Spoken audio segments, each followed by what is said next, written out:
তেইছটা মিয়া অধ্যুষিত অঞ্চলতো আমি নিজে কওঁ সেইটো আৰু মিছা কথা নহয়। এইকেইটাত তেওঁলোকে জিকিব মেক্সিমাম কেইটাত। তেইছটা মিয়া অধ্যুষিত সমষ্টিত মেক্সিমামত কংগ্ৰেছ জিকিব, এটা দুটাত হয়তো AUDF জিকিব পাৰে, কিন্তু মেক্সিমামত মিয়া অধ্যুষিত সমষ্টিত কংগ্ৰেছে জিকিব।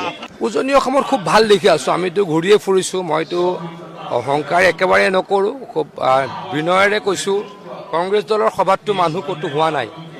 কংগ্ৰেছ দলে ক'তো এখন 5,000 মানুহৰ সভা কৰিব পৰা আমি দেখা নাই। বুথত মিটিং কৰাৰ নিচিনাই তেখেতলোকে মিটিং কৰে। আমি যেনেকৈ বুথত কৰোঁ তেওঁলোকে মিটিং কৰে। আমাৰ অহংকাৰ নহয়, আমাৰ চাগে আমাৰ প্ৰতি ৰাইজৰ আশীৰ্বাদ। গতিকে কংগ্ৰেছ দলে বহুত কিবা কৰিব বুলি মোৰ মনে নকৰে। মই ডিজিটলৈকে নাযাওঁ, খুব ভাল ফলাফল হ'ব সেইটোহে ভাবোঁ। এনেওতো জিকিবলৈ 64 লাগে, 64তকৈ বহুত আগত যাম বুলি মই আশা কৰোঁ। মই 100 বা এই শব্দবিলাক মই ক'ব নোখোজোঁ। আমাৰ টাৰ্গেট 100+ হোৱাটো উচিত হয় বুলি মই নাভাবোঁ। বিজেপি বা বিজেপিৰ এলায়েন্স পাৰ্টনাৰসকলে NDA খুব ভাল ফলাফল প্ৰদৰ্শন কৰিব লাগে, তাতেহে আমি মনোযোগ দিব লাগে। তেনেকুৱা একোৱেই নহয়। মুখ্যমন্ত্ৰী ডাঙৰীয়াই যিটো কৈছে সকলোৰ লগত আলোচনা কৰিহে কৈছে। মই সকলো সংগঠনৰ লগত আলোচনাত মিলিত হওঁ, কাৰণ ছ'চিয়েল জাষ্টিছ ডিপাৰ্টমেণ্টটো মই চলাওঁ, মোৰ ডিপাৰ্টমেণ্টটোৰ আণ্ডাৰতে এই কাৰ্যখিনিখিনি বা কথা বতৰাখিনি হয়। গতিকে সকলোৰে লগত মই সঘন যোগাযোগত থাকোঁ। কাৰো ইমান হুলস্থুলীয়া কৰিবলগীয়া পৰিৱেশ এটা তেওঁলোকে যে কৰিছে তেনেকুৱা নাই।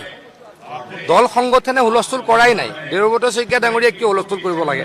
তেওঁলোকে ইমান দিন নকৰা কাম এটা যে আমি কৰিবলৈ আগবাঢ়িলোঁ।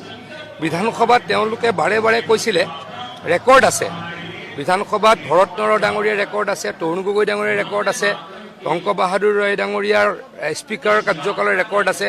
তেওঁলোকে বাৰে বাৰে কৈছিল যে আমি যদি এখেতলোকক 6 জনগোষ্ঠীক ট্ৰাইবেল দি দিওঁ, পুৰণা এক্সিষ্টিং ট্ৰাইবেলবিলাকৰ কষ্ট হ'ব। গতিকে তেওঁলোকে খনা পিটিকা কৰি গোল মটল কৰি বস্তুটো ৰাখি থৈছিল। আমি সিদ্ধান্ত লৈছোঁ। গতিকে সকলোৱে আদৰণি জনাইছে, পৰ্যায়ক্ৰমে কৰিম বুলি সকলোৱে জানে। আকৌ কৈছোঁ, যিসকলে ডিমাণ্ড কৰি আছে তেওঁলোকে আজিলৈকে হুলস্থুল কৰা নাই। দেৱব্ৰত শইকীয়া ডাঙৰীয়াই কিয় ইমান হুলস্থুল কৰিছে? এইটো ৰাজনীতি আছে, ৰাজনীতি নকৰিলে ভাল হয়। কংগ্ৰেছ দলততো টকা দিলৈ আমিতো, আমাৰ বহুত বন্ধু এতিয়াও কংগ্ৰেছত আছে, আমি খবৰ ডেইলি পাই আছোঁ। কংগ্ৰেছ দলত আমাৰ বন্ধুটো কমি নাই, প্ৰত্যেকজনে আমাক খবৰ দিয়ে। এই 23টা সমষ্টিত টকা কিমান উঠাব সেইটো খবৰ ল'ব, বাকীতো টকা নলয়। 23টাতে টকা ল'ব। 23টা মিয়াৰ সমষ্টিত কংগ্ৰেছে টকা ল'বই, এইটো খাটাং। বেলেগত ল'বই নোৱাৰে, নিদিয়েও। এইটো একেবাৰে মিছা হ'বই নোৱাৰে। তেওঁলোকে বাৰে বাৰে ক'ব, যোৱাবাৰো লৈছে।